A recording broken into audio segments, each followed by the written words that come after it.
She bathed in the Alpha King's chamber by mistake. Now he won't let her escape. The water was already going cold when the door slammed open behind her. Elena Ross sank lower into the pool without thinking, her heart slamming against her ribs so hard she thought it might crack a bone. She had walked into this room 10 minutes ago believing it was the servants' bathing hall.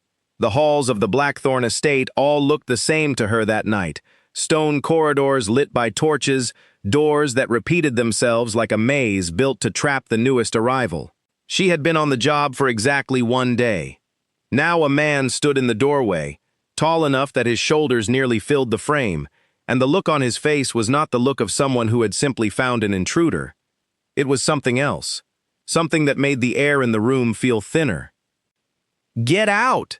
Elena said, before she could stop herself, dragging her arms across her chest. Her voice cracked in the middle of the sentence, betraying how frightened she actually was. The man did not move. His eyes, a strange pale gray that seemed to catch the torchlight and hold it, stayed fixed on her. He was breathing differently now, slower, deeper, like he was trying to steady something inside himself that did not want to be steadied. "Who let you in here?" he asked. His voice was low and even, but there was a current underneath it, something coiled and waiting. "I didn't mean to be here," Elena said quickly. "I'm new. I got lost. I thought this was... Please, just let me get my clothes and go." He still did not move. Elena's eyes darted toward the folded towel and dress she had left on a stone bench near the door, now uselessly out of reach with him standing in front of them. She had never in her life felt so exposed, not just because of the water and the missing clothes, but because of the way he was looking at her, like he was trying to solve a puzzle that had just been handed to him without warning. "Your name," he said, not a request, a command wrapped in a quiet voice. "Elena," she said. "Elena Ross. I started working here yesterday. Please, sir, I really am sorry. I'll leave and no one has to know." "Cale," he said, cutting her off, though it took her a second to realize he was giving her his own name in return, not asking for anything further. Cale Ashworth. The name meant nothing to her in that moment, not until 2 guards appeared in the hallway behind him, both freezing mid-stride the second they saw who was standing in the doorway of that particular room. One of them, a broad-shouldered man with a short beard, went pale. "Your Grace," the guard said, dropping into a bow so fast it looked almost painful. "We didn't know anyone had entered the West Chamber. We'll remove her immediately." Elena's stomach dropped. "Your Grace." Those 2 words rearranged everything she thought she understood about the last 10 minutes. She was not standing in front of an angry off-duty guard or an aristocrat's overindulged son. She was standing, unclothed, in a pool of water in front of the ruler of the entire territory. She had bathed in the Alpha King's private chamber. "Leave us," Cale said, without turning to look at either guard. The bearded guard hesitated. "Your Grace, if I may, she should not be in your personal quarters. No one is permitted." "I said leave us," Cale repeated, and this time there was a growl folded into the words, something low and inhuman that made the hair on Elena's arms rise. The guards exchanged a look, and then, wisely, they left, closing the door most of the way but not quite all the way, as though neither of them wanted to seal their king inside alone with a stranger, and yet neither of them dared to argue with him either. Elena's mind raced through every possible outcome. She would be thrown out. She would be punished. She would lose the job she had traveled 2 days to reach, the job that was supposed to be her fresh start after everything that had happened in her old town. She opened her mouth to apologize again, to explain herself, to do anything that might soften whatever was coming. Instead, Cale took a step closer to the edge of the pool. "Don't," Elena said, panic sharpening her voice. "Please, I already told you. It was a mistake. I'll go. Just let me get dressed." He stopped, but only because some visible effort seemed to hold him in place, like a man leaning against a door that was determined to open on its own. His nostrils flared slightly, and Elena realized with a jolt of confusion that he was not looking at her the way she had feared. He was not looking at her like a trespasser to be punished.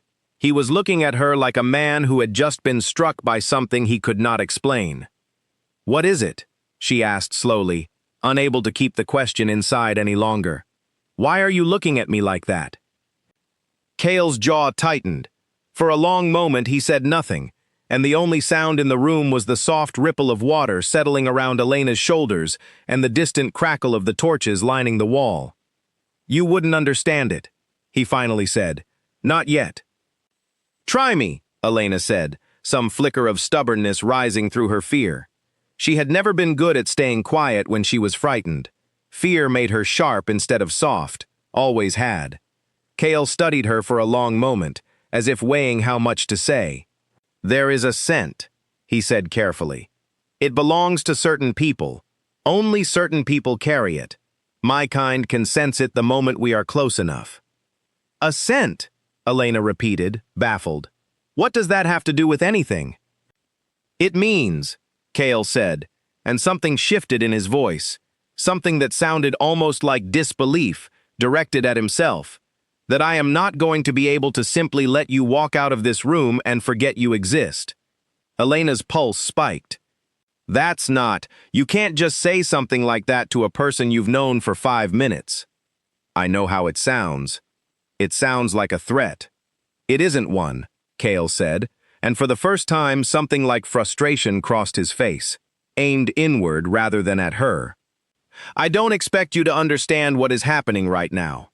I barely understand it myself, and I have known about this possibility my entire life. But I need you to trust that I am not going to hurt you." "Trust you," Elena said, half a laugh escaping, despite the fear still humming through her. "I don't even know what you are." "You will," Cale said quietly. "In time." He turned then, finally giving her his back, and picked up the folded dress and towel from the stone bench without another word. He carried them to the edge of the pool and set them down within her reach, then stepped back several paces, keeping his eyes fixed deliberately on the far wall. "Get dressed," he said. "No one will touch you. No one will hurt you. You have my word." Elena did not trust his word. Not really. Not yet. But she also did not have much choice. She climbed out quickly, wrapped the towel around herself and pulled the dress on with shaking hands while he kept his back turned, true to what he had said. When she was finished, she stood near the door, ready to bolt the second it seemed possible. "I want to leave," she said.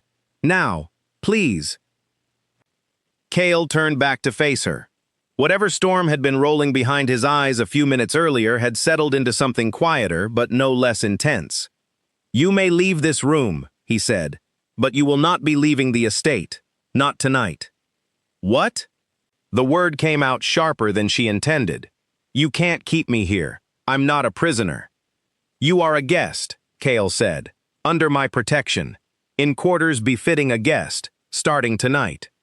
I have a room, in the servants' hall. I don't need your protection." "You do," he said simply, "though you don't know it yet." Before Elena could argue further, the door opened again, and this time it was not a guard but an older woman, with sharp eyes and gray hair pulled into a tight braid, dressed in a manner that suggested authority rather than servitude. She took one look at Elena, then at Cale, and her expression shifted through several emotions in the span of a second: surprise, alarm, and finally, something that looked almost like worry.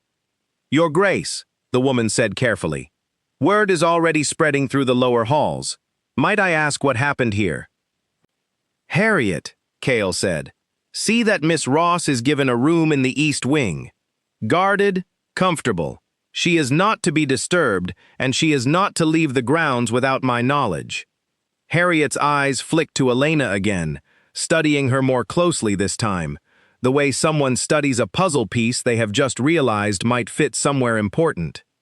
"Understood, Your Grace," she said slowly, though her tone suggested she understood a great deal more than the simple instruction being given. "This is ridiculous," Elena said, looking between them. "I have done nothing wrong. I got lost. That's all this is. I don't need a guarded room. I need my old room back, and I need my job. if you haven't already decided to throw me out onto the road for a mistake I didn't even mean to make. You still have your position here, Kale said. That has not changed, and you will not be thrown out. Then why do I need guards? Kale's expression darkened, not with anger toward her, but with something heavier, something that looked almost like the weight of a decision he had not wanted to make, but felt he had no choice but to carry. Because, as of tonight, he said, there are people who will want to know that you exist. And I intend to make certain none of them reach you before I understand what is happening myself. Elena wanted to argue, wanted to demand answers, wanted to insist that this was all some enormous misunderstanding that would resolve itself if everyone simply calmed down.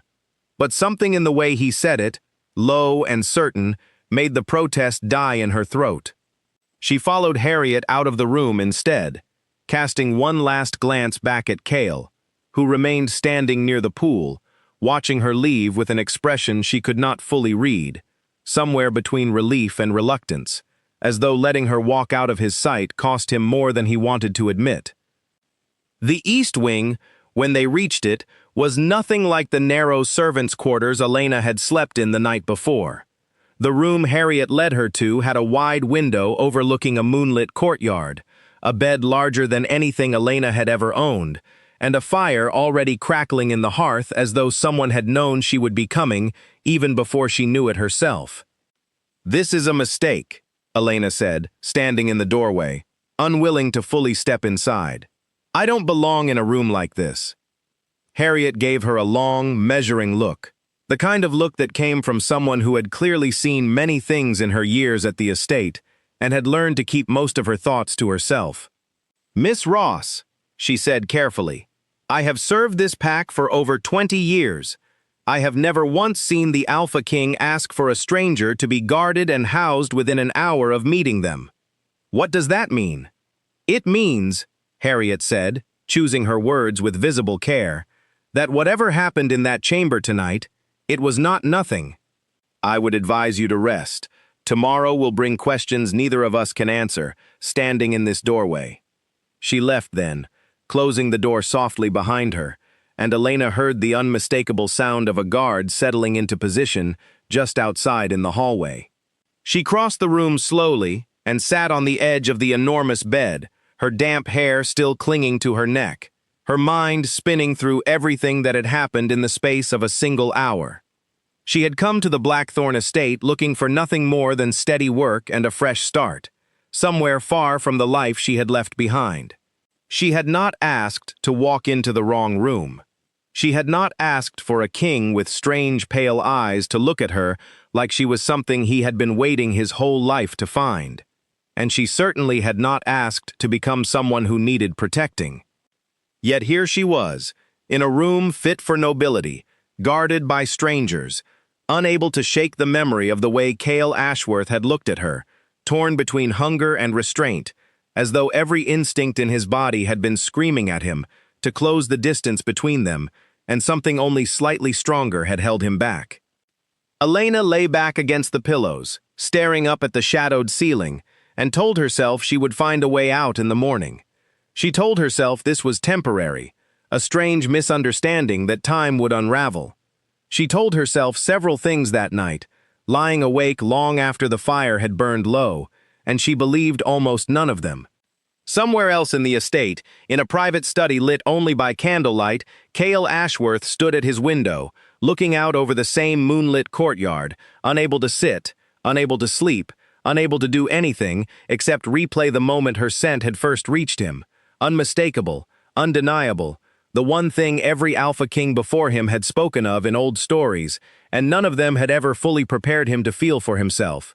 He had spent his entire life believing the stories might be exaggerated. Tonight, standing in his own bathing chamber, staring at a frightened stranger, he had learned exactly how wrong he had been. Whatever came next, he already knew one thing with absolute certainty. He was not going to let her walk away from him. Not now. Not ever, if he could help it.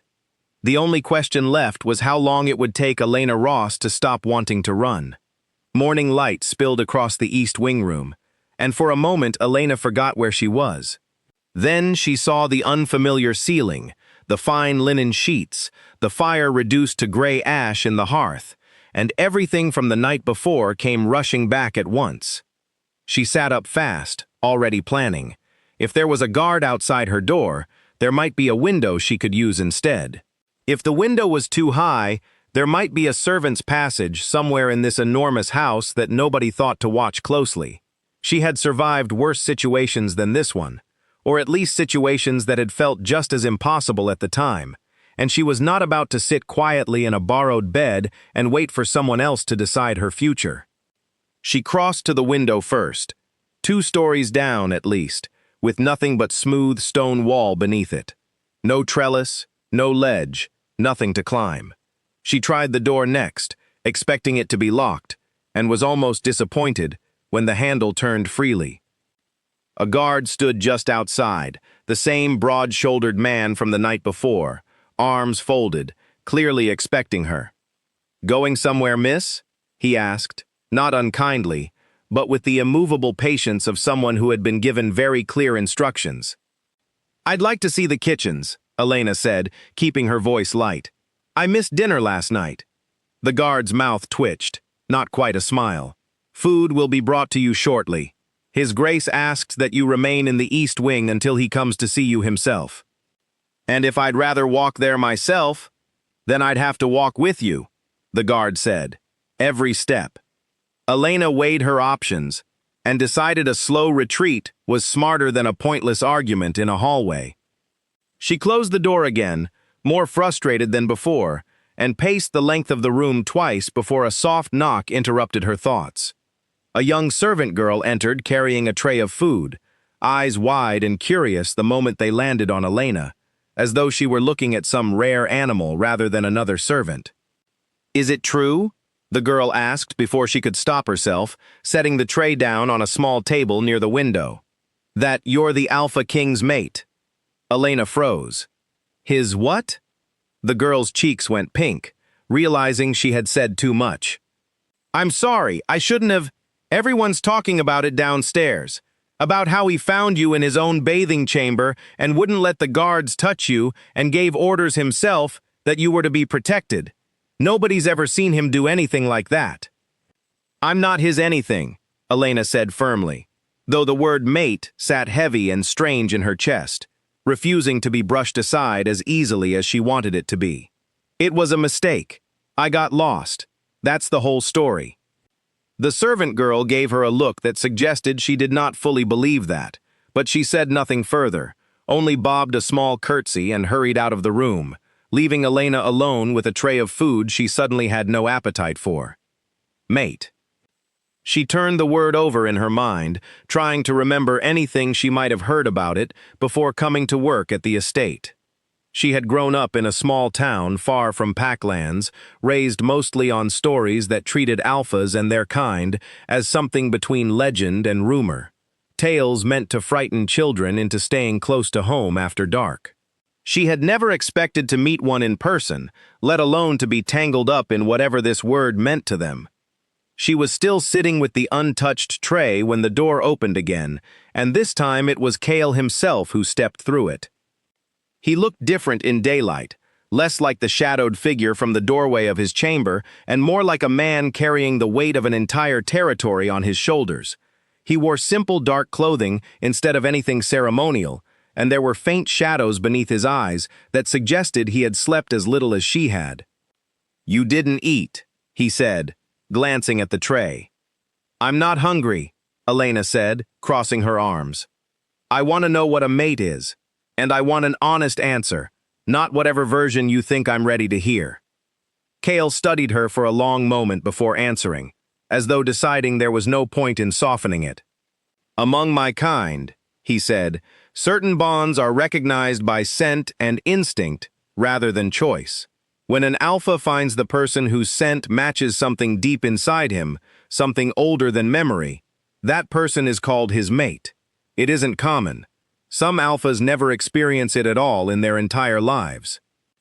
"And you think I'm yours?" "I don't think it," Cale said quietly. "I know it. The moment I stepped into that room last night, before I even understood what I was looking at, My body already knew. Elena felt something cold slide through her stomach. That's not how relationships work. You don't just decide someone belongs to you because of the way they smell. I'm not asking you to accept anything you're not ready for, Cale said, his voice carefully even, though she could see the effort it cost him to keep it that way. I know this is not something you asked for or wanted. I am not going to force anything on you that you don't choose for yourself. Then let me leave. Something flickered across his face, brief but unmistakable. I can't do that. You just said you weren't going to force anything on me. I'm not forcing you into anything with me, Cale said. But your safety is a separate matter, and right now, leaving this estate would put you in more danger than staying here ever could. Elena's frustration flared. What danger? Yesterday, I was a servant nobody had ever heard of. Today, apparently, half the household already thinks I'm your mate. You created this danger the moment you told your guards to stand down and put me in a guest room instead of showing me the door. Cale's jaw tightened, and for a moment, Elena thought she saw something like guilt pass behind his eyes. Quickly buried beneath the composed mask, he seemed determined to hold in place. You're not entirely wrong, he admitted. Word travels fast in a house like this one, faster than I would have liked. But the danger existed before last night, Elena, whether either of us knew it or not. Rival packs have been circling this territory for months, looking for any advantage, any weakness they can exploit. A mate, once known, becomes exactly that, a weakness, a target. So I'm a target now because of something I didn't ask for. Yes, Cale said simply, no attempt to soften the truth. And that is precisely why I intend to keep you close, until I can guarantee your safety. Elena sat down heavily on the edge of the bed, the fight draining out of her all at once, replaced by something closer to exhaustion. This isn't the life I came here for, she said quietly. I wanted a quiet job, a fresh start. I didn't want to be anyone's target, or anyone's mate, or anyone's anything. Cale crossed the room slowly and knelt in front of her, close enough that she could see the sincerity etched into every line of his face. I know, he said, and I am sorry that fate did not consult either of us before making its choice. But I promise you this. Whatever happens between us, whether you ever choose to accept the bond or not, I will not let anyone hurt you, not while I still draw breath. Elena studied him for a long moment, searching for some sign of deception, some crack in the sincerity of his words, and found none. It frightened her more than if she had. I still want to go back to my old room, she said finally, and my old job. I don't want special treatment. I don't want to be locked away like something precious in a guarded cage. Cale considered this, then nodded slowly. I can allow you more freedom within the estate, he said. Guards will remain nearby, but they will keep their distance, and you may return to your duties if that is truly what you wish. But you will not leave the grounds without informing me first. Not until I understand the scope of the threat we're dealing with. That's the best offer I'm going to get, isn't it? For now, Cale said, the faintest trace of something almost like humor threading through the words. I imagine you'll continue negotiating for more. Despite herself, Elena felt the corner of her mouth twitch upward, quickly smoothed away before it could turn into a full smile. She was not ready to trust him. She was not ready to trust any of this.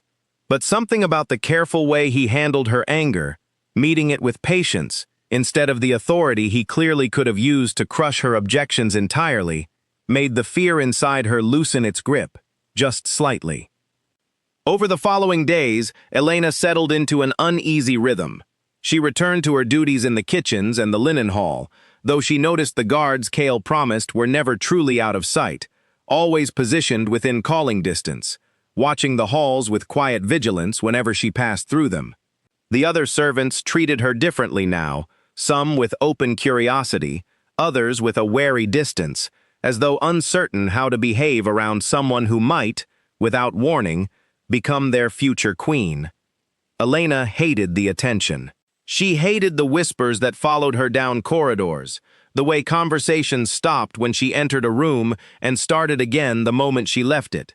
But she found, against her own expectations, that she did not hate the moments when Kale sought her out.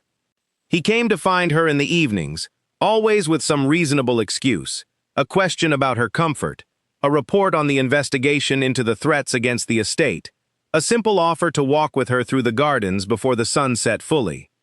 He never pushed her toward anything she was not ready for. He never spoke again of marks or bonds or the word mate unless she brought it up first. He simply existed near her, steady and patient, letting her set the pace of everything between them. It was during one of these evening walks, nearly a week after the night in the bathing chamber, that Elena finally asked the question that had been sitting unspoken in the back of her mind since that first morning. "What would happen," she said slowly, watching the last light fade behind the garden walls, "if I decided I wanted nothing to do with any of this? If I asked to leave permanently and never come back?" Kale was quiet for a long moment, his eyes fixed on the darkening horizon rather than on her. "Then I would let you go," he said finally.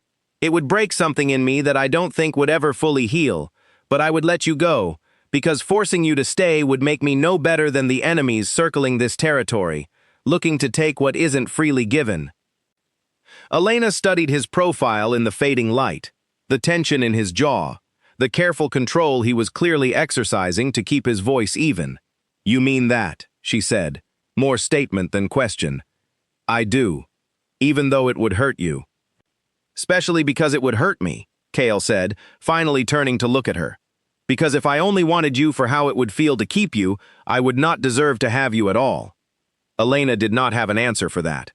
She only knew, standing there in the cooling evening air with the scent of blooming flowers drifting between them, that the fear she had carried since that first terrifying night had begun, slowly and against her better judgment, to shift into something far more complicated, something that felt dangerously close to the beginning of trust. Neither of them noticed the figure watching from the shadows near the garden wall, a stranger dressed in the dark colors of a rival pack, memorizing the layout of the estate, counting the guards, calculating exactly how difficult it would be to reach the girl the Alpha King had so carelessly allowed the entire household to see him protecting. By morning, word of what he had witnessed would already be traveling far beyond the borders of Blackthorn territory, carried straight to the ears of a man who had been waiting a long time for exactly this kind of opportunity. The messenger arrived at Alpha Dorian Vex's stronghold just before dawn, exhausted from riding through the night, and was brought immediately into the great hall where Vex sat waiting, already awake, already restless with the particular energy of a man who sensed opportunity before it had fully arrived. "Speak," Vex said, not bothering with greetings. "The Alpha King has found his mate," the messenger said, still catching his breath. "A servant girl, new to the estate. He's kept her close for the past week. Guards everywhere she goes. Walks with her in the gardens every evening. The whole household is talking about it." Vex sat back slowly in his chair, a smile spreading across his face that had nothing warm in it at all. For months he had been negotiating, maneuvering, offering his daughter's hand as a path toward uniting their territories under a single banner. Kale Ashworth had been polite in his refusals, always citing duty to his people, always promising to consider the offer more seriously once matters of state allowed for it. Vex had suspected delay tactics. Now he understood the true reason behind every postponed conversation. "A servant," Vex repeated, almost amused. "The great Alpha King of Blackthorn, brought to heel by a servant girl who probably can't even read. There's more," the messenger said carefully. "She has no pack of her own, no family within these territories, as far as anyone can determine. If something were to happen to her, no one would come looking," Vex finished, understanding immediately. "No rival Alpha would demand justice on her behalf. No pack would rally to avenge her. That's the assessment, yes." Vex rose from his chair and walked to the window of his hall, looking out over his own territory. Smaller than Blackthorn's, always slightly overshadowed by his neighbor's greater strength and larger population. He had spent years trying to close that gap through alliance, through marriage, through careful diplomacy. Cale Ashworth had never given him the opening he needed. Until now. If the girl were to disappear, Vex said slowly, thinking aloud, the Alpha King would be shattered. A wolf who has found his fated mate and lost her does not simply recover. He becomes reckless, weak, vulnerable to any pack strong enough to press an advantage while he's still grieving. And if she were simply removed from the picture entirely, the messenger added carefully, without any direct trace leading back to us, there would be nothing to retaliate against, no war to fight. Only a broken king, ruling over a broken pack, ripe for absorption. Vex turned back from the window, his expression settling into something cold and calculating. Gather our best trackers, he said. Quiet ones. Ones who know how to move through Blackthorn territory without drawing attention. I want to know everything about this girl, her routines, her guards, every weakness in the estate's defenses that might give us an opening. And if the opportunity presents itself? Vex's smile returned, thin and merciless. Then we take it, carefully, quietly, and we let the Alpha King destroy himself with grief while we watch his territory come apart at the seams. Back at the Blackthorn estate, Elena had no idea that her name had already become a subject of calculated discussion in a rival stronghold 2 days' ride away. She spent her morning in the linen hall as she always did, folding freshly washed sheets alongside 2 other servants who had, over the past week, warmed to her considerably once it became clear she showed no interest in acting differently, simply because rumors swirled around her. "You're quiet today," said Mara, the older of the 2 women working beside her, a woman with kind eyes and a sharp sense for noticing when something weighed on someone's mind. "Just thinking," Elena said, folding a sheet with more focus than the task actually required. "About the king?" Elena's hands stilled briefly before she resumed folding. "Why does everyone assume that's the only thing I could possibly be thinking about?" Mara laughed softly. "Because it's written all over your face, dear. Has been for days. And I don't blame you.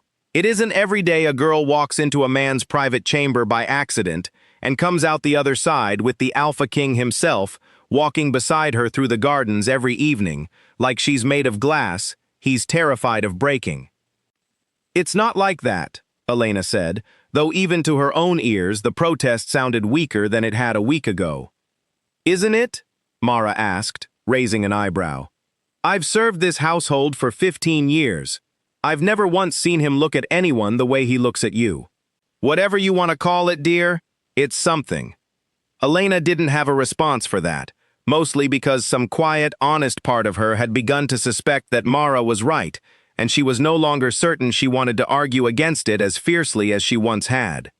That evening, as the sun began its slow descent toward the western hills, Cale found her in the garden, as he had every evening that week, though tonight there was a tightness in his shoulders that hadn't been there before, a watchfulness in the way his eyes swept the tree line before settling on her. "Is something wrong?" Elena asked, noticing immediately. "One of our scouts spotted unfamiliar tracks near the eastern border this morning," Cale said, keeping his voice carefully neutral, though Elena had learned enough in the past week to recognize when he was choosing his words with deliberate caution. "Nothing confirmed yet. Could be nothing more than travelers passing through. But you don't think it's nothing?" Cale was quiet for a long moment, his jaw tight. "I think it would be wise for you to stay closer to the main house for the next few days," he said finally. "Fewer walks to the outer gardens. More guards, whether you want them or not." Elena felt a chill settle over her despite the warmth of the evening air. "You think someone's coming for me?" "I think," Cale said carefully, "that word of what happened between us has likely traveled farther than I would have liked, and there are those who would see an opportunity in it that has nothing to do with fairness or honor." "Like Alpha Vex," Elena said, remembering fragments of conversation she had overheard among the household staff, whispered discussions about a rival pack leader and a rejected marriage proposal, discussions she had dismissed at the time as gossip unrelated to her. Cale's eyes sharpened with surprise. "You've heard that name." "The servants talk," Elena said simply. I didn't think much of it until now. Vex has wanted an alliance with Blackthorn for over a year, Kale said, confirming what she had only half believed before.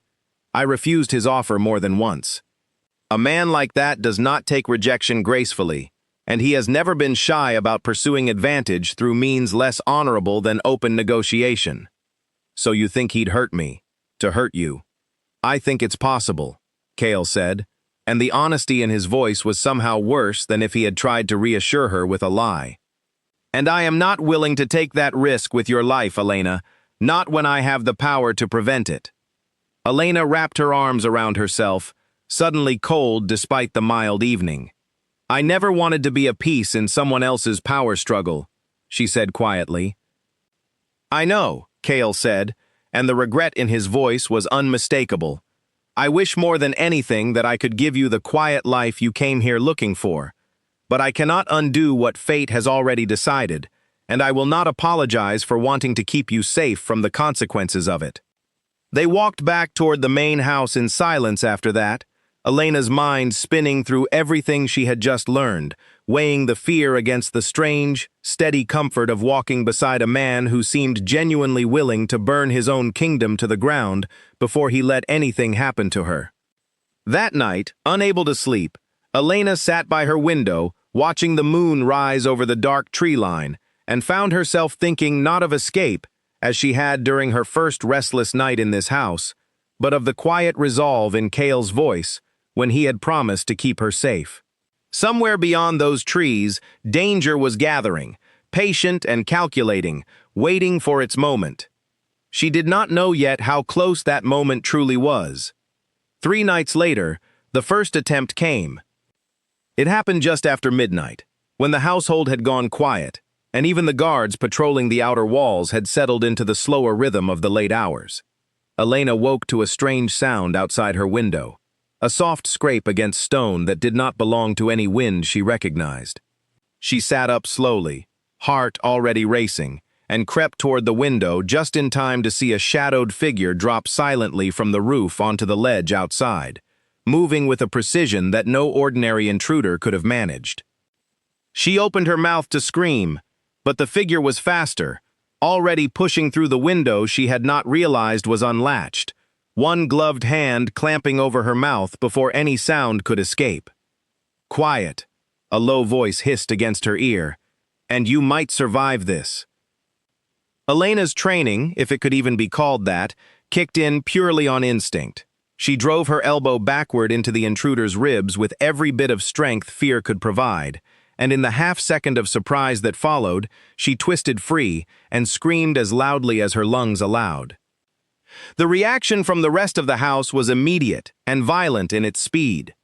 Doors slammed open down the hallway, boots pounded against stone, and somewhere beneath all of it, a sound rose that did not belong to any human throat at all, a deep, furious growl that seemed to shake the very walls of the estate. The intruder lunged for Elena again, clearly deciding that speed mattered more now than stealth, but before his hand could close around her arm, the bedroom door exploded inward off its hinges, and Cale Ashworth filled the doorway.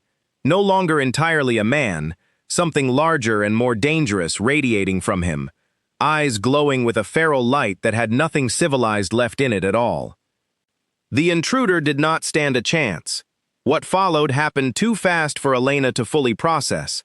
A blur of motion, a choked cry, and then silence, broken only by her own ragged breathing and the sound of Cale's heavy breaths as he stood over the subdued figure now pinned helplessly against the floor. Elena, Cale said, his voice raw, already crossing the room toward her, the moment the threat was contained, guards flooding in behind him to secure the intruder. Are you hurt? Did he touch you? I'm fine, Elena managed, though her voice shook badly. I'm fine. He didn't. I'm fine. Cale pulled her into his arms without asking permission, and for the first time since the night in the bathing chamber, Elena did not pull away. She pressed herself against him instead, shaking, finally allowing herself to feel the full weight of how close she had come to disaster. I promised you safety, Cale said quietly into her hair, his arms tightening around her as though he could shield her from the entire world simply by holding on tightly enough. I failed that promise tonight, and I will not fail it again. Behind them, guards dragged the intruder to his feet, and in the torchlight, Elena caught a glimpse of markings on his sleeve, a symbol she did not recognize but that made every guard in the room go rigid with recognition the moment they saw it. Vex's mark, one of the guards said grimly. This came from Vex. Kale's arms tightened further around Elena, and when he spoke again, his voice had dropped into something cold and lethal that she had not heard from him before. Then, Vex has just declared war on this house, he said quietly. And he is about to learn exactly what that means. By dawn, the entire estate had transformed into something closer to a fortress under siege than a household waking to a normal morning. Guards doubled at every gate. Scouts rode out toward the eastern border before the sun had fully cleared the horizon. And in the great hall, Kale stood before his assembled council, the captured intruder kneeling in chains before them, silent despite every question thrown his way. Elena watched from the edge of the room, unable to sleep after the night's events, unwilling to be kept away from whatever came next. Harriet stood beside her, arms crossed, her expression unreadable. "He won't talk," said one of the council members, a broad man named Colin, who served as Kale's beta and closest advisor. "We've tried everything short of force, and His Grace has forbidden that." "He doesn't need to talk," Kale said grimly, circling the kneeling prisoner slowly. "The mark on his sleeve tells us everything we need to know. Vex sent him. The only question left is whether he acted with Vex's full knowledge or overstepped his orders." "Does it matter?" Colin asked. "It matters," Kale said, "because it determines whether we are dealing with a rogue agent seeking to curry favor with his alpha or a declaration of open war." The prisoner, still silent, finally lifted his head, and something in his expression, defiant despite his chains, gave Kale the answer he needed without a single word being spoken. "Take him to the holding cells," Kale said. "He'll be dealt with according to pack law. In the meantime, I want every border scout doubled, every patrol route reassessed, and I want to know the moment anything unusual crosses into our territory." The council dispersed to carry out his orders, and Elena approached slowly once the room had mostly cleared, still shaken from the night before, but determined not to let that fear show more than she could help. "What happens now?" she asked.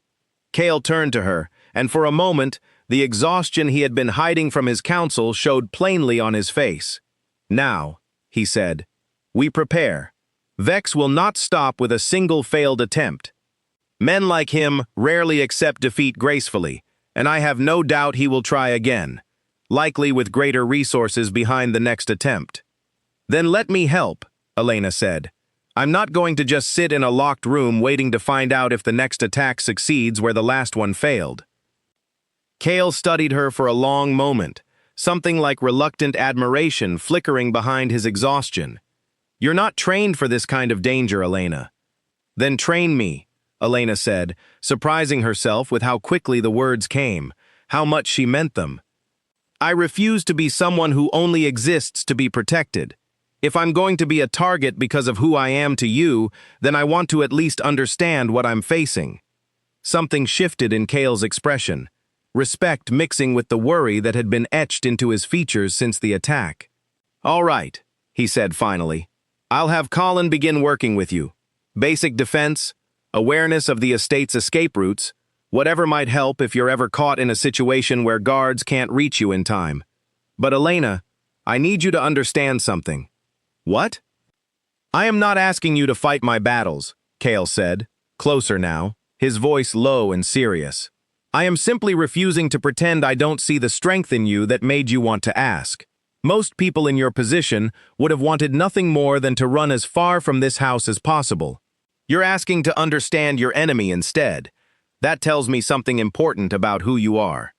Elena felt heat rise in her cheeks, unused to being looked at with such open admiration, especially after a night that had left her shaking with fear only hours earlier. "I don't feel very strong right now," she admitted quietly.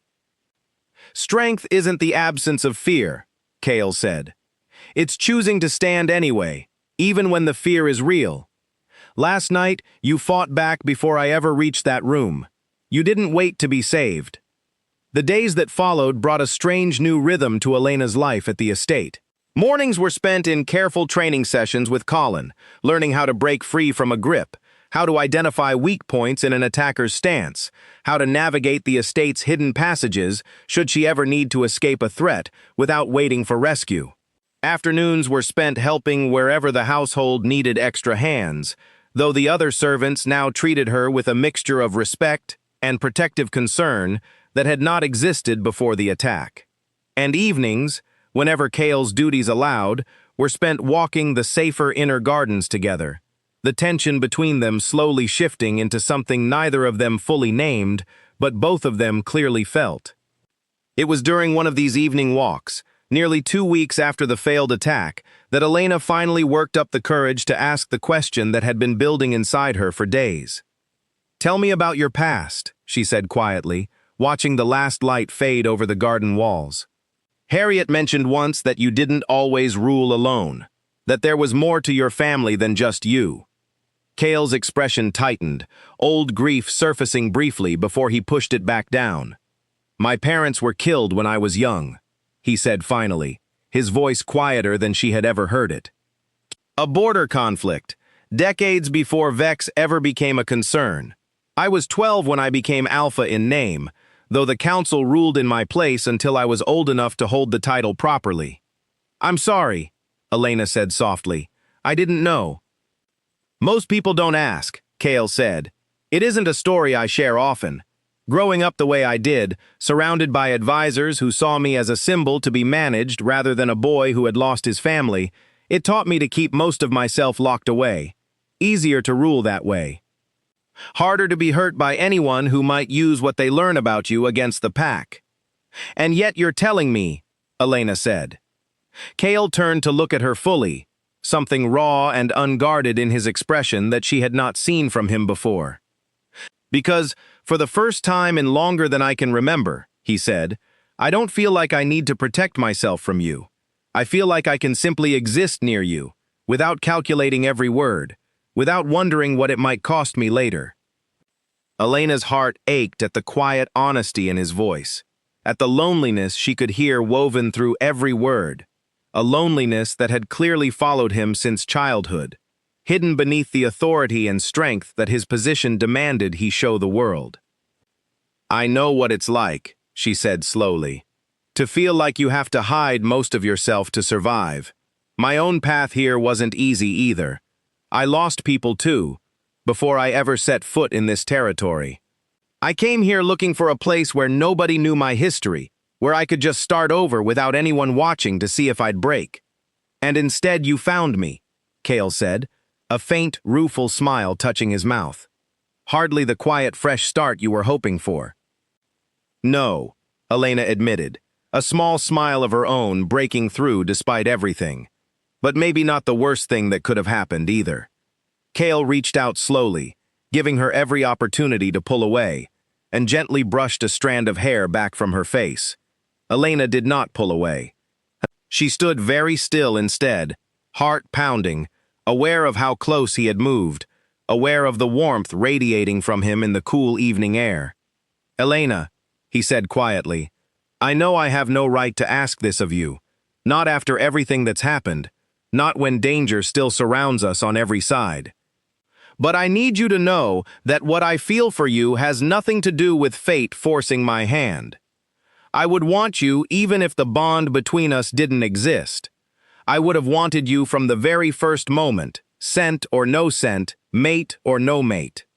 Elena's breath caught. "How can you be certain of that?" "Because everything I've learned about you since that night," Kale said. "Your courage, your stubbornness, the way you refused to simply accept being hidden away and protected without a voice in your own fate, none of that came from a bond. That came from you. And it's the reason I can't imagine letting you go, even if I wanted to." For a long moment, neither of them moved, the space between them charged with everything unspoken. everything building steadily over the past 2 weeks, despite fear and danger and the shadow of war gathering just beyond their borders. Then, from somewhere near the outer wall, a horn sounded, sharp and urgent, cutting through the quiet evening air. Kale's entire posture changed in an instant, the tenderness replaced by immediate, sharpened focus. "That's the border alarm," he said, already turning toward the sound. "Stay close to me, now." Elena's heart lurched from warmth straight into fear as guards began pouring toward the outer walls, shouts rising across the estate grounds, torches being lit along the perimeter faster than she had ever seen them lit before. Whatever quiet moment they had just shared was gone, swallowed instantly by the reality neither of them could escape. Vex had not given up after his first failed attempt. He had simply been waiting for a larger opportunity, and it seemed that opportunity had just arrived at their gates. The eastern wall of the estate blazed with torchlight as Elena followed Kale toward the source of the alarm, her heart hammering against her ribs. Guards were already assembling along the perimeter, forming defensive lines that suggested this was not a false alarm or a lone intruder testing their defenses. This was something larger. "Report," Kale barked as Colin met them halfway across the courtyard, his expression grim. "A column of armed riders crossed into our territory 20 minutes ago," Colin said. "Vex's colors, at least 30 strong, moving toward the main estate." 30, Kale repeated, jaw tightening. "That's not a raiding party. That's an invasion force." "There's more," Colin added, lowering his voice slightly. "One of our scouts recognized Vex himself riding at the front. He's not sending men to do his work this time. He's come to finish it personally." Elena felt the blood drain from her face. "He's coming here, tonight." "It appears so," Kale said, his voice hardening into something Elena had not heard from him before, a cold, commanding authority that left no room for hesitation. "Colin, sound the full alarm. I want every able body armed and positioned along the walls. Elena stays in the inner keep, guarded at all times, and under no circumstances is she to be left alone." "I don't want to hide while everyone else fights," Elena said quickly, panic and stubbornness warring inside her chest. Kale turned to face her fully, gripping her shoulders with a gentleness that contrasted sharply with the urgency in his voice. "Elena, listen to me. This is exactly what Vex wants. He wants chaos. He wants confusion. If you are caught out in the open during an attack, every guard defending this wall will be forced to choose between holding the line and protecting you, and that division could cost us everything. The safest place for you tonight, the place that lets my people fight without hesitation, is behind these walls, not beside them." Elena wanted to argue, every instinct screaming against being tucked away while danger closed in around the people who had become, in only a few short weeks, something close to a second family. But she recognized the truth in his words, recognized that her presence on the front lines would create exactly the kind of vulnerability Vex was counting on. "Promise me you'll be careful," she said instead, her voice tight with fear she could no longer fully hide. "I promise," Kale said, "that I will do everything in my power to end this tonight, so that neither of us has to live with this fear hanging over every single evening we might otherwise have spent together in peace." He kissed her then, quick and fierce, a promise pressed into the desperate seconds before the world around them erupted into chaos, and then he was gone, moving toward the walls with Colin at his side, shouting orders that sent guards scrambling into formation. Harriet appeared at Elena's side moments later, pulling her firmly toward the inner keep.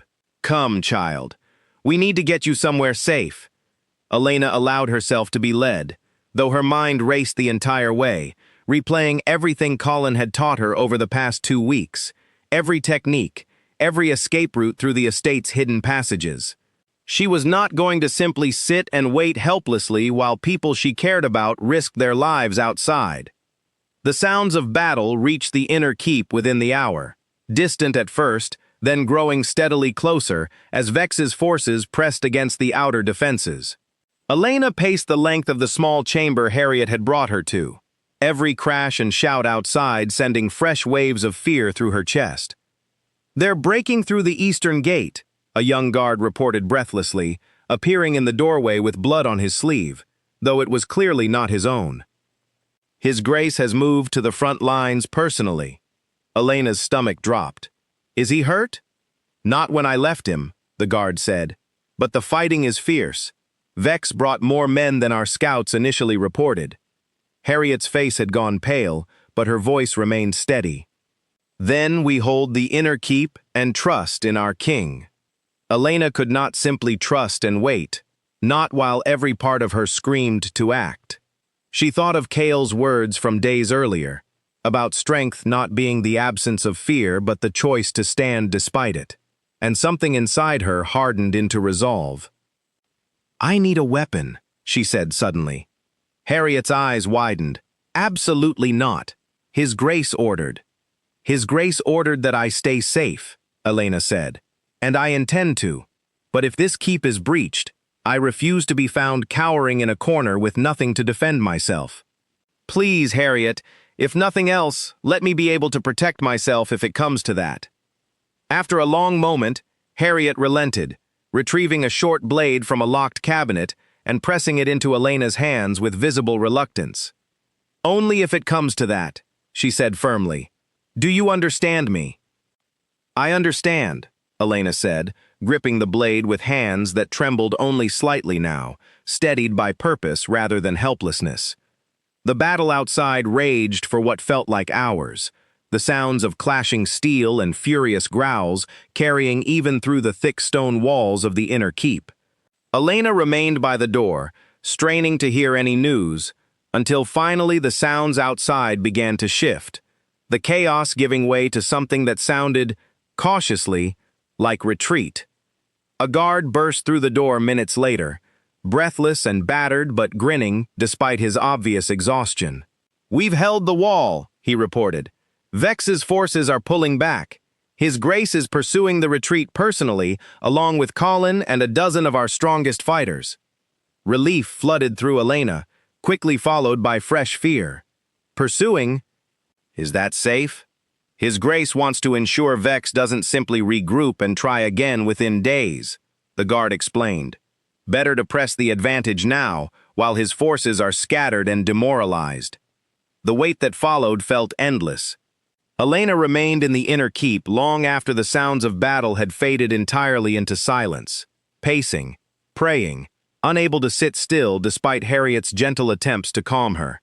It was nearly dawn when the sound of returning horses finally reached the courtyard, and Elena was out the door and running before Harriet could stop her, blade still clutched forgotten in her hand. She found Cale dismounting near the stables, exhausted, bloodied, but alive, and the sight of him standing upright, breathing, whole, broke something loose in her chest that sent her running the final distance without any thought for dignity or restraint. "You're alive," she said, nearly colliding with him, the blade clattering forgotten to the ground as she threw her arms around him. Cale caught her easily, despite his obvious exhaustion, holding her close with a grip that spoke of relief matching her own. "I told you I would end this," he said quietly into her hair. "Vex's forces have scattered. We captured several of his lieutenants during the retreat, though Vex himself managed to escape back across the border." "He's still out there," Elena said, pulling back slightly to search his face. "He is," Cale admitted. "But tonight, he learned that attacking Blackthorn directly comes at a cost he clearly wasn't prepared to pay. It will take him time to rebuild the forces he lost tonight. Time we can use." "Time for what?" Cale's expression softened, weariness giving way to something more tender as he looked down at her. "Time to finish what we started weeks ago," he said. "Time to stop letting fear and danger dictate every moment between us, and start building something neither Vex nor anyone else can ever take away." Elena's breath caught at the meaning clearly threaded through his words. "You mean the mark," she said slowly. "The bond." "I mean whatever you're ready for," Cale said carefully. "I will never pressure you into a choice that isn't fully your own. Elena, not even now. Not even after everything we've survived together. But I want you to know that my answer will always be the same, whenever you're ready to ask the question. Elena looked up at him, at the exhaustion and hope mingled in his expression, at the blood and dirt of battle still clinging to him, and felt something settle deep inside her chest, a certainty that had been building slowly since that very first terrified night in his private chamber. "I think," she said quietly, "I might be closer to ready than I realized."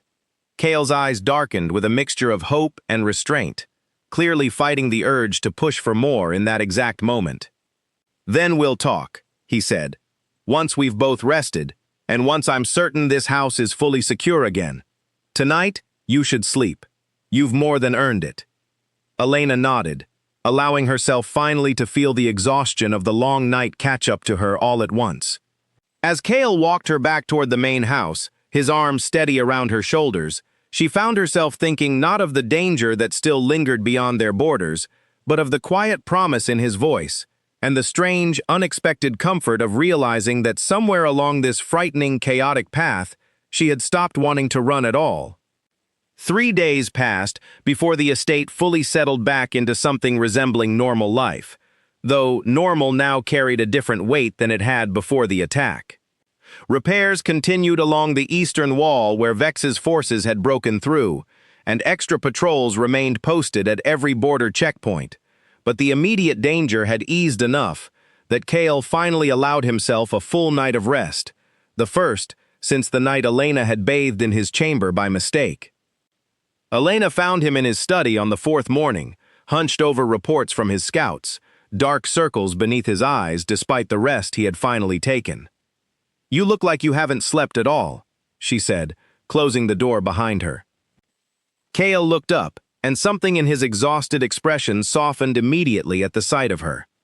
"There's a great deal to manage after an attack like that one," he said. "Repairs, security assessments, negotiations with neighboring packs who are undoubtedly wondering whether Blackthorn is as strong as they once believed." "Are we? As strong as they believed?" "Stronger, I think," Cale said, setting down the report in his hands.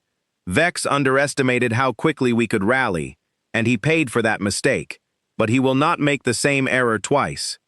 Whatever comes next from him will be more calculated, more patient." Elena crossed the room and sat in the chair opposite his desk, studying him carefully. "Harriet told me something interesting this morning," she said. "She said that once a mate is properly marked, certain protections activate under pack law, protections that even a rival alpha would be forced to respect, or risk uniting every pack in the region against him." Cale's eyes sharpened with interest. "That's true. The mark isn't only a bond between us, Elena. It carries legal and political weight recognized across every pack territory, including Vex's own lands. Once completed, no rival could claim ignorance of your status, and any attack against you afterward would be seen as a direct act of war against not just Blackthorn, but against every pack that honors the old laws." "So it would protect me," Elena said slowly, working through the implications, "in ways that guards and walls alone can't." "It would," Cale confirmed, though caution remained clear in his voice. "But Elena, I need you to hear this clearly. I do not want you to choose this because of politics, or protection, or strategy. If we complete this bond, I want it to be because you want me, not because it happens to also solve a problem currently threatening your safety." Elena appreciated the honesty in his words more than she could easily express. She had spent the past 3 days thinking of little else, turning the decision over from every angle, weighing fear against the strange, undeniable warmth that had grown steadily between them since that very first terrifying night. "Can I tell you something honestly?" she asked. "Always."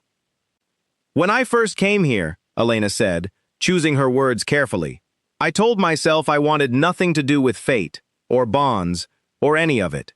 I wanted to build a life on my own terms, free from anything that felt like it was choosing for me instead of letting me choose for myself. And for a while I resented you for representing exactly that, a choice I never got to make."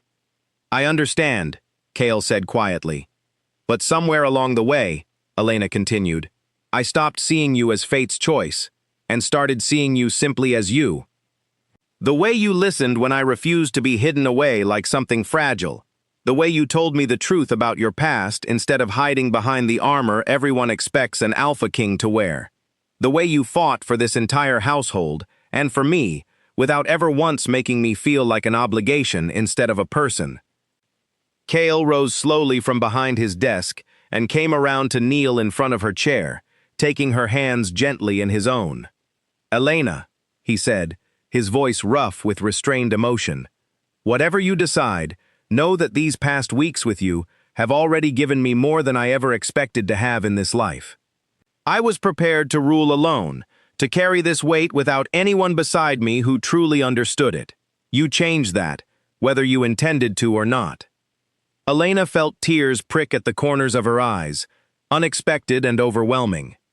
"I want this," she said finally, the words coming out steadier than she expected.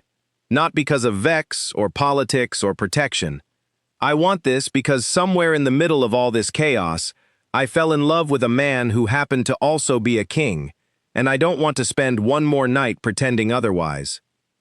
Kale's breath caught, and for a moment he simply looked at her, as though committing the sight of her to memory before allowing himself to fully believe what he had just heard. Then he rose, pulling her gently to her feet, and cupped her face in both hands with a tenderness that made her chest ache. "I love you," he said simply. "I have loved you since before I understood what that word truly meant to someone in my position. Marry me, Elena. Complete the bond with me, not because fate demands it, but because I choose you, every single day, for the rest of my life." "Yes," Elena said, barely able to breathe around the word. "Yes, Kale, I choose you too." The ceremony that followed, 3 days later, was smaller than tradition typically demanded, hastily arranged given the ongoing security concerns, but no less meaningful for its size. The great hall of the estate had been decorated simply with flowers gathered from the very gardens where Kale and Elena had spent so many evening walks together, and the entire household gathered to witness the moment their king would finally complete the bond everyone had been quietly speculating about for weeks. Elena stood at the center of the hall in a simple dress of deep blue, her hands trembling slightly with nerves rather than fear, watching Kale approach in ceremonial robes that made him look every bit the king his people knew him to be. Yet his eyes, when they met hers, held nothing but the same tenderness she had come to know so intimately over the past weeks. Harriet officiated the ceremony, her voice steady despite the visible emotion in her eyes as she recited the ancient words that would bind their fates together. Words older than the estate itself, older than the pack laws that governed their world. "Do you, Kale Ashworth, Alpha King of Blackthorn, choose this woman as your mate, freely and without compulsion, to protect, to honor, and to stand beside for all the days of your life?" "I do," Kale said, his voice carrying clearly through the silent hall, certainty radiating from every word. "And do you, Elena Ross, choose this man as your mate, freely and without compulsion, to stand beside, to challenge, and to love for all the days of your life?" "I do," Elena said, her voice steadier than she expected, certainty settling deep in her chest. Kale stepped closer then, and the moment that followed was one Elena would remember for the rest of her life. The gentle brush of his lips against the curve of her neck, the brief instant of sharp sensation that quickly gave way to a warmth unlike anything she had ever felt before. A sense of connection so profound, it felt as though some missing piece of herself had finally clicked into place.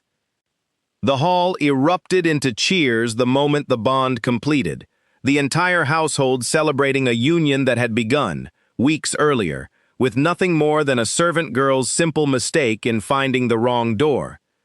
That evening, as the celebration continued in the great hall below, Kale led Elena to the same private chamber where their story had first begun, the same pool of water where fate had first announced its intentions before either of them fully understood what was happening. "Do you regret any of it?" Kale asked quietly, watching her take in the familiar room with new eyes. "The mistake that started all of this?" Elena turned to him, a genuine smile breaking across her face, for the first time in what felt like weeks without the shadow of fear hovering behind it. "How could I regret the mistake that led me here?" she said. "To you. To this life I never expected to want, but couldn't imagine living without now." Kale pulled her close, and Elena felt, for the first time since arriving at the Blackthorn estate, a sense of belonging so complete it left no room for the fear that had haunted her every step since that first terrified night. Whatever challenges remained beyond their borders, whatever schemes Vex might still be plotting in the shadows of his own diminished stronghold, Elena knew now, with absolute certainty, that she would face them standing beside the man who had chosen her, fully and completely, from the very first breath he had taken in her presence. The mistake that had once terrified her had become the greatest gift of her life, and as she stood wrapped in Kale's arms in the very room where everything had begun, Elena finally understood what it meant to stop running and start truly living, exactly where fate had always intended her to be. Peace, Elena learned quickly, was a fragile thing in a territory bordered by an enemy who refused to accept defeat gracefully. 2 months passed after the ceremony, 2 months of relative calm that allowed the estate to fully repair the damage from Vex's attack and settle into a rhythm that almost felt, on the surface, like the quiet life Elena had once hoped to find within these walls. But calm, Elena had come to understand, was rarely permanent where Alpha Vex was concerned. The first sign of trouble arrived in the form of a merchant caravan that never reached its destination. Blackthorn traders, traveling a route they had used safely for years, vanished somewhere along the southern road. Their wagons found abandoned 3 days later, goods untouched, but every trader gone without a trace. "This isn't Vex's usual style," Colin said, standing over a map spread across the council table, tracing the route where the caravan had disappeared. "He favors direct confrontation, force. This feels different, calculated in a way that doesn't match his temperament." Kale studied the map with a deep frown, Elena standing close beside him, having long since earned a permanent place at these council discussions, despite the grumbling of a few older advisors who still questioned whether a former servant belonged in strategy meetings at all. "Could this be unrelated to Vex entirely?" Elena asked. "Bandits, perhaps?" "Bandits don't leave goods behind and take only people," Kale said grimly. "Something else is happening here." The answer arrived a week later, delivered by a half-conscious survivor who managed to stumble back across the border, badly injured but alive enough to gasp out a warning before collapsing entirely into Harriet's care. "Sorcery," the survivor whispered, once he had regained enough strength to speak clearly. "Vex has allied himself with a witch from the northern wastelands. She took the others, said something about needing blood and bone for a working that would break Blackthorn's defenses from within."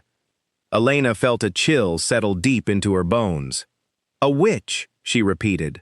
"That's not something pack law typically accounts for, is it?" "No," Kale said, his expression darkening with genuine alarm for the first time since the failed invasion months earlier. "Sorcery is rare among our kind, considered dishonorable by most packs who still hold to the old codes. If Vex has truly allied himself with someone practicing dark workings, he's abandoned any pretense of honorable conflict entirely." "What kind of working could break our defenses?" Elena asked. Colin, who had spent considerable time studying old pack histories, answered grimly. "There are old stories," he said, "of workings that could unravel a mate bond, weaken it, in some tales, sever it entirely, leaving the alpha vulnerable, stripped of the strength and stability the bond provides." Elena's blood ran cold. "He wants to break us apart." "If the old stories hold any truth," Colin confirmed, "then yes, a wolf separated from his mate bond by force doesn't simply return to how he was before the bond formed. The separation itself causes damage, weakness that could be exploited in exactly the kind of assault Vex already attempted once before." Kale's jaw tightened with barely restrained fury. "Then we cannot allow him the opportunity to attempt it." Over the following days, the estate transformed once more into a place of heightened vigilance, though this threat proved far more difficult to guard against than armed riders at the border. A witch's working could theoretically be attempted from a distance, hidden within seemingly ordinary objects, disguised within gifts or trade goods, activated without any warning at all. Every incoming shipment was searched thoroughly. Every visitor to the estate was questioned and observed. Elena found herself growing increasingly restless under the weight of a threat she could not see coming, could not prepare for in any concrete way, unlike the armed assault that had at least given them something tangible to defend against. It was during this tense period that Elena noticed something troubling about one of the newer household staff, a young man named Colby who had joined the kitchen staff only weeks before the caravan disappearance. He was quiet, competent at his work, and largely unremarkable, except for the way Elena occasionally caught him watching her with an intensity that felt entirely out of place for a simple kitchen hand. She mentioned it to Cale one evening, uncertain whether her instincts were worth voicing or simply the product of the constant vigilance the entire household had been living under. "Trust the instinct," Cale said immediately, no hesitation in his response. "You've learned to read danger in ways most people never need to. If something about him troubles you, we investigate." The investigation, quiet and careful, uncovered exactly what Elena had feared. Colby had joined the household staff only 3 weeks after Vex's daughter had been overheard discussing her father's interest in finding new ways to reach the estate's inner circle. A search of his sparse quarters revealed a small collection of correspondence written in a code the household's advisors quickly recognized as matching intercepted communications from earlier in the conflict with Vex. "He's been reporting our movements," Colin confirmed grimly, laying the evidence before Cale and Elena in the privacy of the study. "Our patrol schedules, security changes since the last attack, even details about Elena's daily routine within the estate." Elena felt sick, thinking of every time she had passed Colby in the halls, every ordinary interaction that had, without her knowledge, been feeding information straight back to the man determined to destroy her happiness. "What do we do with him?" she asked. Cale's expression had gone cold with barely contained fury. "Pack law is clear regarding traitors who endanger the mate of an alpha," he said. "But I want more than punishment. I want to know what else Vex has planned, and this man is our clearest path to that information." The interrogation that followed, conducted with careful precision rather than brutality at Elena's insistence, revealed information that sent a fresh wave of urgency through the entire estate. Vex's alliance with the witch was real, and the working she had been commissioned to create was nearly complete, requiring only a single component still missing from her ritual, a physical token carrying Elena's own scent, something intimate enough to serve as an anchor for the spell meant to unravel her bond with Cale. "He needs something of mine," Elena said slowly, understanding dawning with cold clarity. "Something Colby was meant to steal." "Which he hasn't yet obtained," Cale said, "meaning we still have time to prevent this working from ever being completed." "How much time?" Colby, still bound and clearly frightened despite the household's restraint, answered before anyone could press him further. "The witch said the working needs to be completed before the next full moon," he said quietly. "Vex plans to attack again once it's done, when the bond is weakest, when your king is most vulnerable." Elena looked to the calendar hanging on the study wall, counting the days remaining before the next full moon, and felt her stomach tighten with dread. 6 days. They had 6 days to prevent Vex from acquiring what he needed. 6 days to protect not just the physical walls of the estate, but the very bond that had transformed Elena's entire life since that first mistaken step into Cale's private chamber months earlier. "Then we don't wait for him to come to us," Cale said, determination hardening every line of his face. "We take the fight to him first, before he ever has the chance to complete this working." Elena felt fear coil tight in her chest, but beneath it, something steadier had taken root over the past months, a resolve she had built through every challenge they had already survived together. "Then I'm coming with you," she said firmly, leaving no room for argument. "This threat exists because of our bond, Kale. I refuse to sit safely behind these walls while you risk everything to protect something that belongs to both of us." Kale studied her for a long moment, old instincts to shield her warring visibly against the respect he had come to hold for her strength and determination. Finally, he nodded.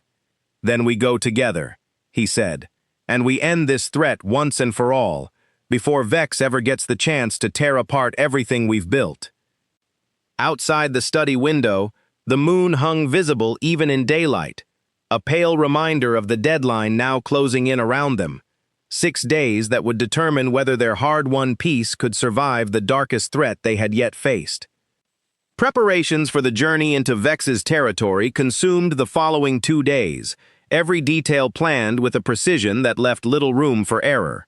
Colin would lead a small strike force alongside Kale, chosen specifically for speed and stealth rather than sheer numbers, understanding that a direct assault would only give Vex time to complete the very working they intended to stop.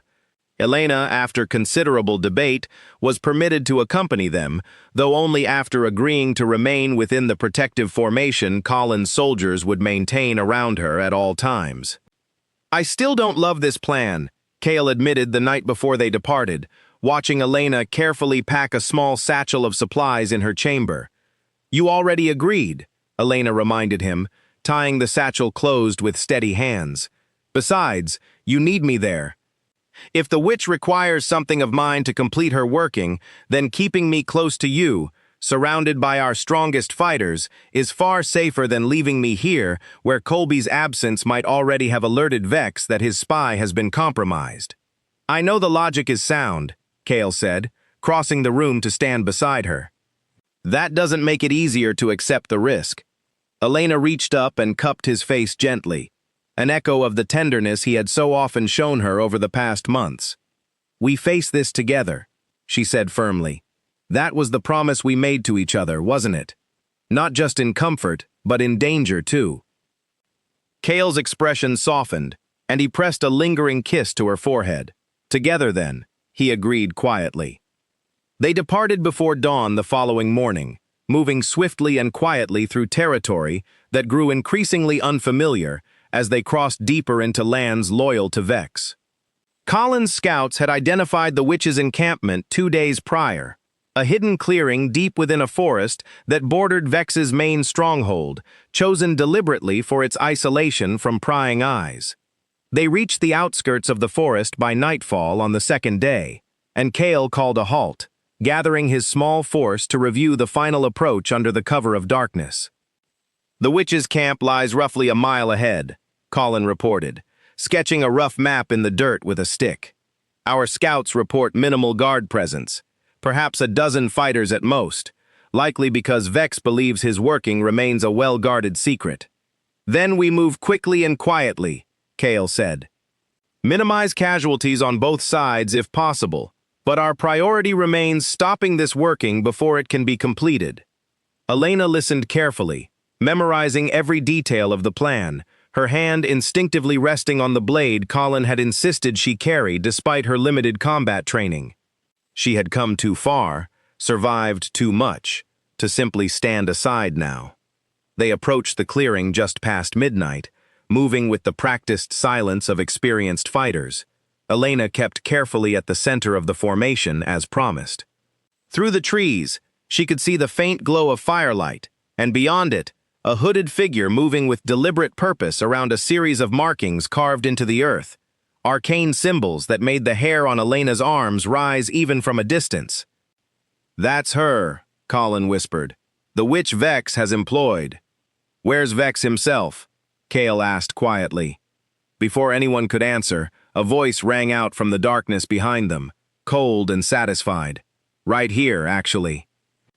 The ambush that followed happened with terrifying speed.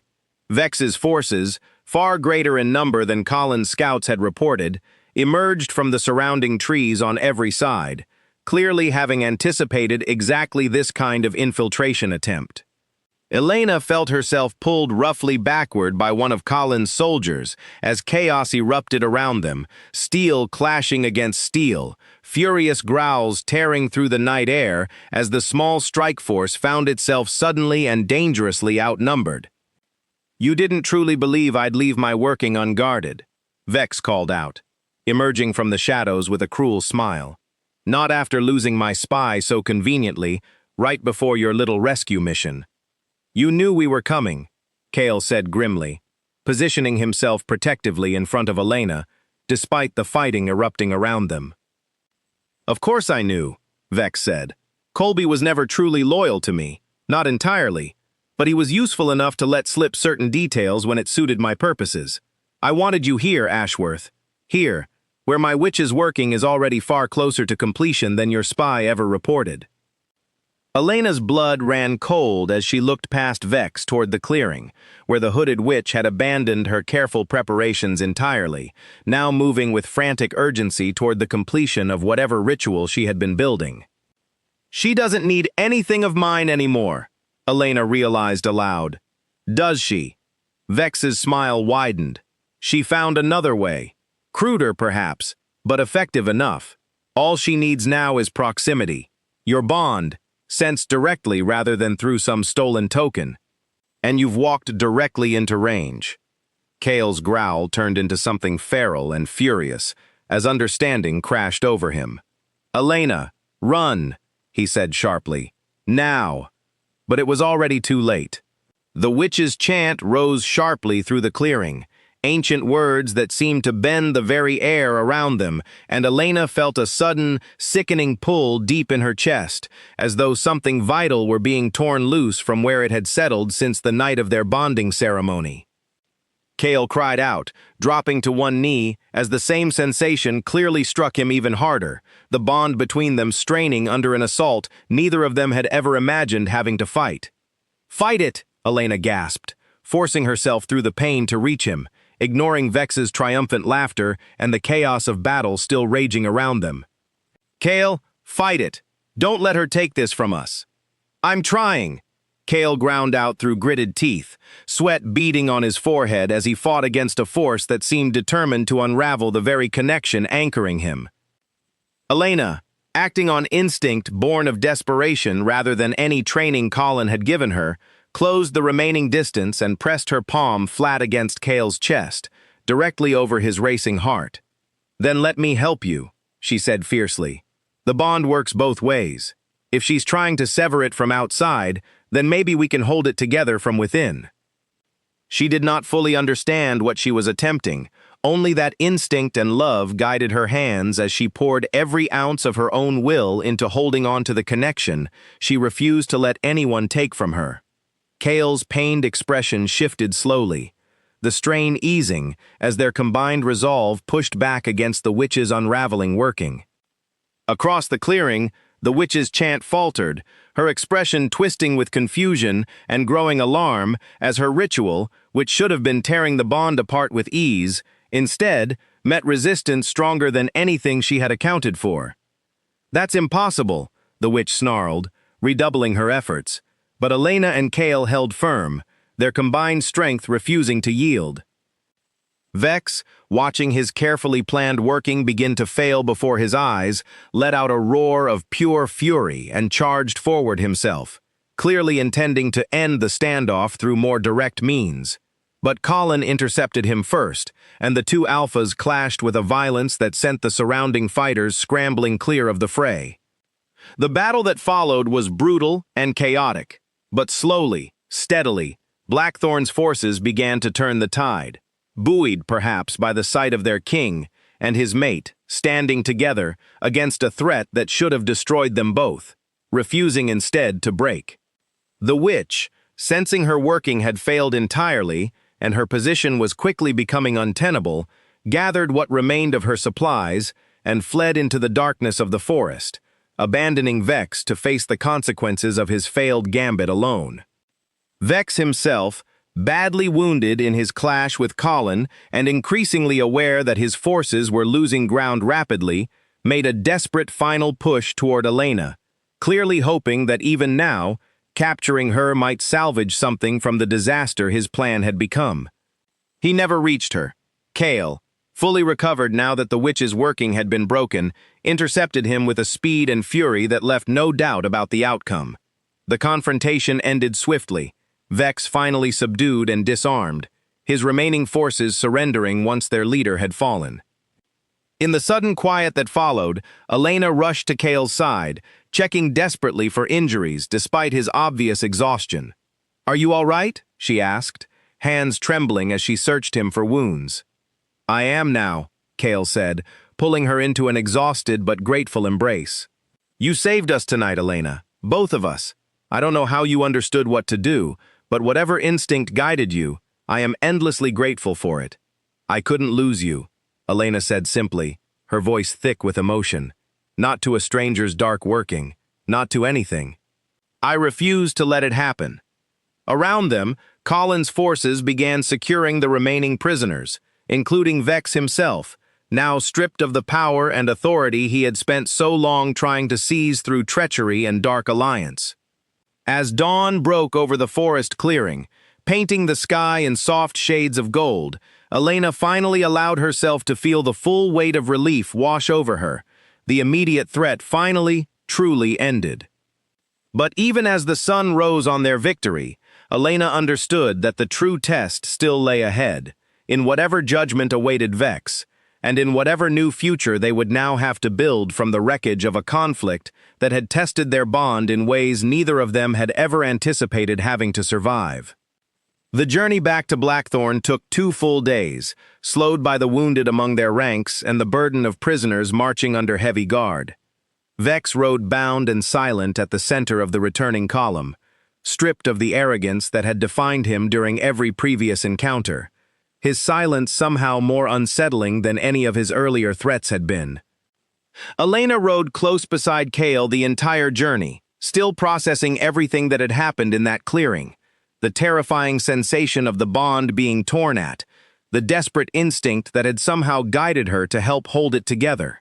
She found herself replaying the moment again and again, searching for understanding she was not entirely sure she would ever fully find.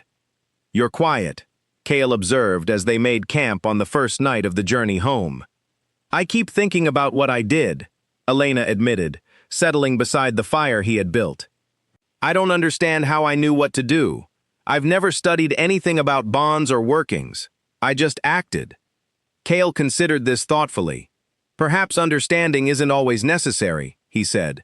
"Perhaps some things simply exist between mates that go deeper than knowledge, deeper than training. The bond itself may have guided you, even without your conscious awareness of how." "That's either the most reassuring thing you've ever said to me," Elena said, "or the most unsettling." Kale's mouth curved into the first genuine smile she had seen from him since the battle. "Perhaps a little of both." They reached Blackthorn on the evening of the second day, the estate erupting into celebration the moment word spread that their king and his mate had returned victorious, Vex himself captured and awaiting judgment. Harriet met them at the gates, relief evident in every line of her weathered face, as she embraced Elena without any of her usual reserved formality. "We heard rumors of a witch's involvement," Harriet said, pulling back to study Elena carefully. "Are you truly unharmed?" "Truly," Elena confirmed, though the exhaustion of the past days showed plainly on her face. "Thanks to Kale, and thanks to whatever strange instinct guided me when it mattered most." The following days brought the difficult business of determining Vex's fate, a matter that Pack Law treated with considerable gravity given the severity of his crimes, not merely the failed invasion months earlier, but the deliberate alliance with dark sorcery, aimed at unraveling a sacred bond recognized across every territory that honored the old codes. The council convened in the Great Hall, representatives summoned from neighboring packs to witness the proceedings, ensuring that whatever judgment Blackthorn rendered would be seen as fair and legitimate rather than simple vengeance dressed in legal language. Vex stood before the assembled council, stripped of his usual finery, his expression a mixture of defiance and something that might, in a weaker man, have resembled genuine fear.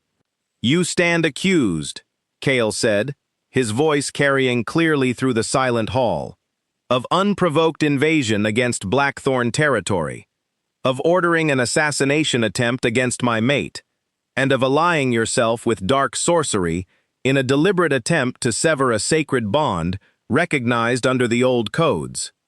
How do you answer these charges?" Vex's jaw tightened, but he did not deny any of it. "I answer that I did what I believed necessary to secure my people's future," he said, though the words carried less conviction than they once might have. "Blackthorn's strength has overshadowed my territory for generations. I saw an opportunity to correct that imbalance, and I took it. By attempting to murder an innocent woman," Kale said coldly, "who had done nothing more than exist as someone I love. By any measure available to me," Vex said. "I do not pretend the methods were honorable, but desperation rarely allows for honor, Ashworth. You've never had to watch your people struggle beneath the shadow of a stronger neighbor. You've never had to consider what lengths a leader might go to in order to secure his people's survival." Elena, watching from beside Kale's throne, felt an unexpected flicker of something almost like understanding, quickly buried beneath the memory of exactly how close his desperation had come to destroying everything she had built with Kale. Whatever pressures had driven Vex to these extremes, they did not excuse the cruelty of his methods. The council deliberated for the better part of an hour before returning a judgment that stripped Vex of his title and territory entirely, his lands to be absorbed under careful, fair administration that would protect his people from the very desperation that had driven their former leader to such dangerous extremes. Vex himself would live out his remaining years under close supervision, denied any position of power or influence, a fate that Elena suspected weighed on him far more heavily than any harsher punishment might have. "You showed him mercy," Elena observed later that evening, once the hall had emptied and the weight of the day's proceedings had finally begun to ease from Kale's shoulders. "Mercy tempered with justice," Kale corrected gently. "His people should not suffer for his choices, and killing him would only create a martyr for anyone still loyal to his cause. Better that his failure stands as a lesson, visible and undeniable, than that his death becomes a rallying cry for future rebellion." Elena considered this, recognizing in his careful reasoning the same thoughtful leadership that had first drawn her admiration months earlier, back when she had still been learning to trust the man behind the title. "You've grown into this role well," she said softly. "I don't think I fully appreciated that when we first met." "I've had good reason to grow," Kale said, reaching for her hand. "Having someone beside me who challenges me to consider every angle, who refuses to let me hide behind easy answers, that has made me a better leader than I ever would have become alone." The weeks that followed brought a period of genuine peace to Blackthorn territory, the first true calm Elena had experienced since her arrival many months earlier. Vex's absorbed lands settled peacefully under new administration, the threat that had shadowed every day of her new life finally, truly extinguished. The household staff, who had watched Elena grow from a frightened newcomer into a woman who had literally helped save their king's life, now regarded her with unmistakable respect rather than mere curiosity. It was during this peaceful stretch that Colin approached Kale and Elena with news that would shape the next chapter of their lives together. "The neighboring packs have taken notice of everything that's happened here," Colin reported during a quiet evening council meeting.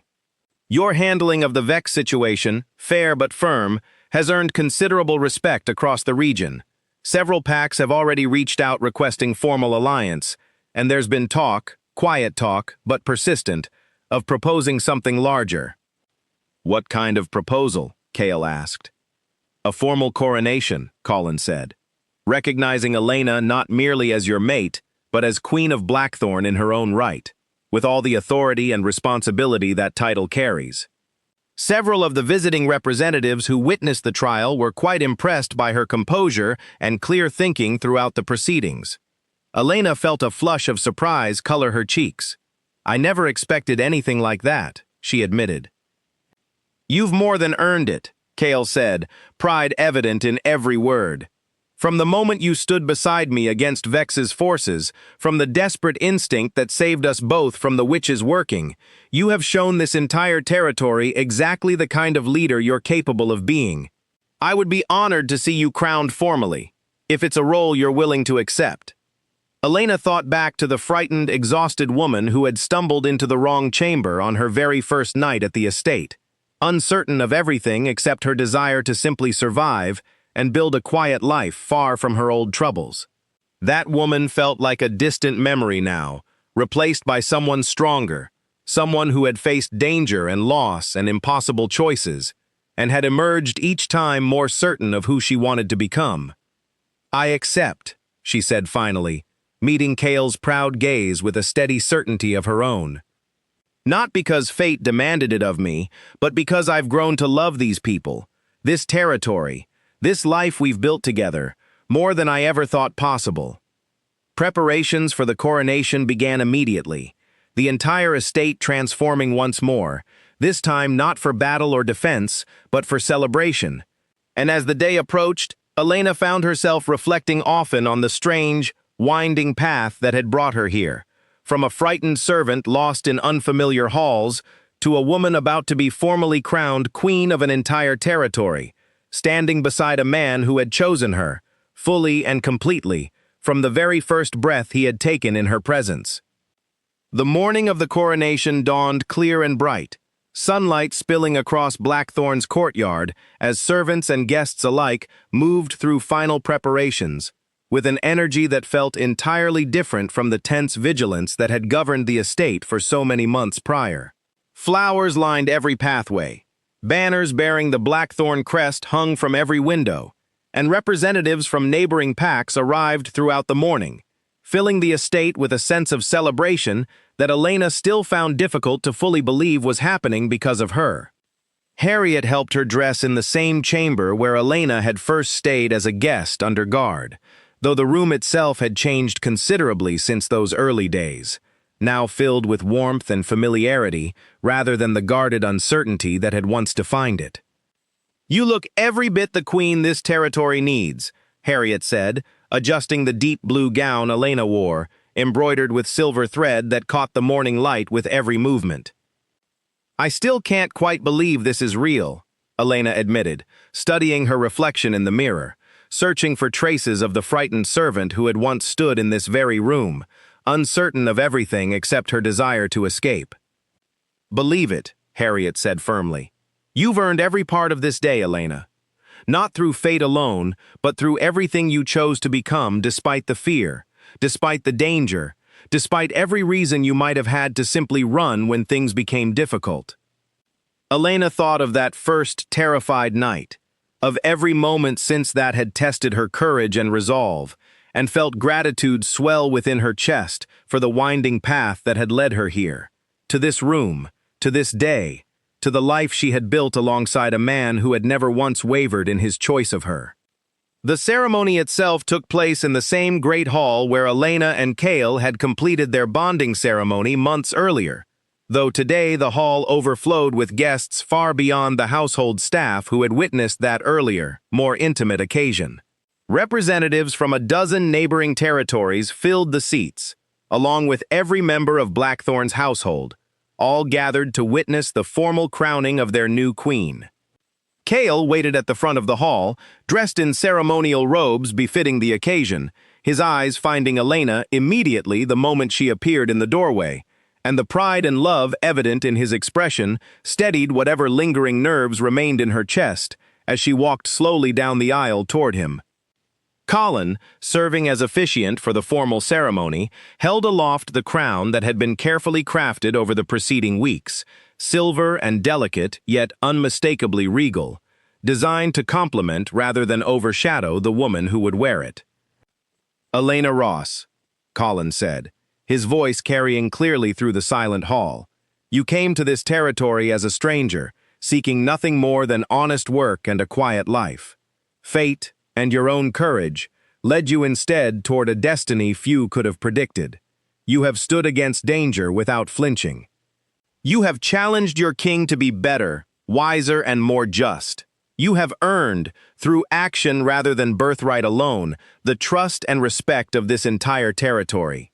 Elena felt tears prick at her eyes as Colin continued, listing achievements she had never once considered achievements in the moment, simply necessary choices made in service of survival and love.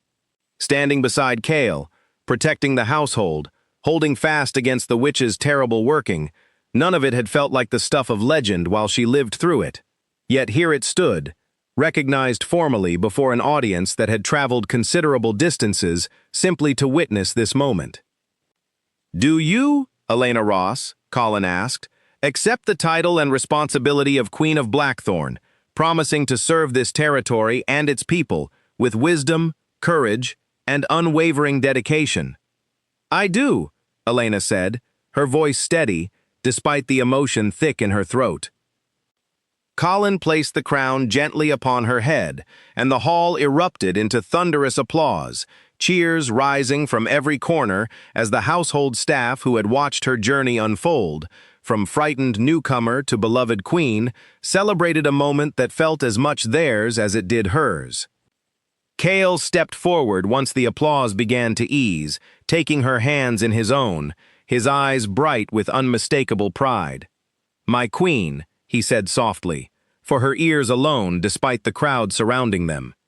"My king," Elena replied, unable to fully contain the smile spreading across her face. The celebration that followed lasted long into the evening, the great hall filled with music and laughter, representatives from neighboring territories mingling freely with Blackthorn's own household in a display of unity that would have seemed impossible only months earlier, back when war with Vex had threatened to consume everything Elena and Kale had worked so carefully to build. Later that evening, once the formal celebrations had finally begun to wind down, Elena found herself standing once again in the private garden where she and Kale had shared so many quiet evening walks over the preceding months, the same garden where fear had slowly transformed into trust, and trust had slowly transformed into a love neither of them had expected but both had come to treasure completely. "Do you remember?" Kale asked, joining her beside the same flowering bushes where he had first admitted his own painful past to her. "That first conversation we had out here, about what it means to hide parts of yourself in order to survive." "I remember," Elena said softly. "You told me ruling alone had taught you to keep most of yourself locked away." "I don't feel that way anymore," Kale said, pulling her gently into his arms. "Because of you. Because you refused to let me hide. Refused to let fear or duty keep either of us from choosing something real together." Elena rested her head against his chest, listening to the steady beat of his heart, thinking back over every step of the journey that had brought her to this exact moment. The frightened mistake that had led her into his private chamber. The terror of those first few days, uncertain whether she would be punished or protected. The slow, careful building of trust through danger and honesty alike. The battle that had nearly torn their bond apart, and the desperate love that had held it together instead. And now, standing here as queen of a territory that had once felt entirely foreign to her, wrapped in the arms of a man who had chosen her completely from the very beginning. "I used to think fate had made a mistake," Elena said quietly, "throwing me into your life so suddenly, so violently, without any warning or choice of my own. But I don't think that anymore." "What do you think now?" Kale asked, tilting her chin up gently to meet his eyes. "I think," Elena said, a soft smile touching her lips, "that fate simply opened a door I never would have found on my own. Everything that happened after, choosing to stay, choosing to trust you, choosing to fight for what we built together, that was never fate's decision to make. That was mine, ours." Kale's expression softened into something achingly tender, and he leaned down to press a gentle kiss against her forehead, then her cheek, then finally, softly, against her lips. "Then I am endlessly grateful," he murmured against her mouth, "that you chose exactly the door you did, mistake or not." Above them, the stars had begun to emerge across the darkening sky, scattered light against endless black, much like the uncertain path that had led Elena from a frightened stranger lost in unfamiliar halls to a queen standing confidently beside the man she loved, ruling a territory that had come to embrace her as fully as she had come to embrace it in return. The mistake that had once threatened to upend her entire life had instead given her everything she never knew she was searching for: a home, a purpose, and a love strong enough to survive war, sorcery, and every fear that had once threatened to keep her running. Standing in that quiet garden, wrapped in Kale's arms beneath a sky full of stars, Elena finally understood that some mistakes were never mistakes at all, but simply fate's quiet way of leading her exactly where she had always been meant to be. And as the celebration continued softly in the distance, and the future stretched ahead of them bright with possibility, Elena knew with absolute certainty that whatever challenges still awaited Blackthorn and its people, she would face every single one of them exactly where she belonged, standing beside her king, her partner, her chosen love, for as long as they both should live.